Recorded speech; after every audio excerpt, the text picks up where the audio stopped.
They were lucky enough to escape Sri Lanka's bloodiest conflict, but moving on has proved harder than expected.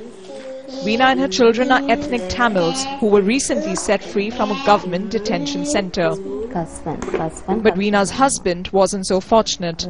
A suspected Tamil rebel, he surrendered to Sri Lankan forces who promised he would return back home once an investigation was complete.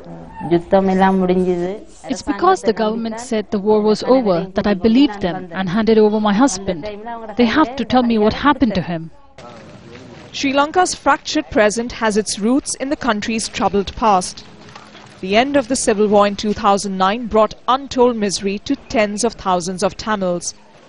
Many were caught between government forces and the Tamil rebels. It's a stark contrast to what people were hoping just 1 year later when the country's president came to power. A fair and free Sri Lanka was promised. But controversial videos like these, which allegedly show Sri Lankan forces firing at what appear to be Tamil rebels, has struck a blow to trust between people.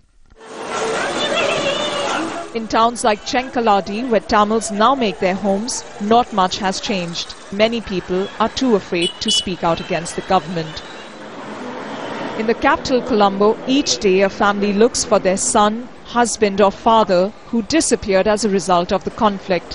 What is happening, they need to do it in a more transparent manner, because grieving without knowing is a hard process. The government has always denied allegations of war crimes. They do, however, admit more can be done. There's no lack of transparency and accountability, but certain cases could have slipped through the net, and that's why I'd like to look at each of them individually. For Sri Lankan Tamils, peace was meant to end years of misfortune. Instead, for many here, life remains difficult and in some cases worse. Veena's search for her husband may not take her to where he is anytime soon. But for now, faith is all she can hold on to. Prerna Surya, Al Jazeera, Sri Lanka.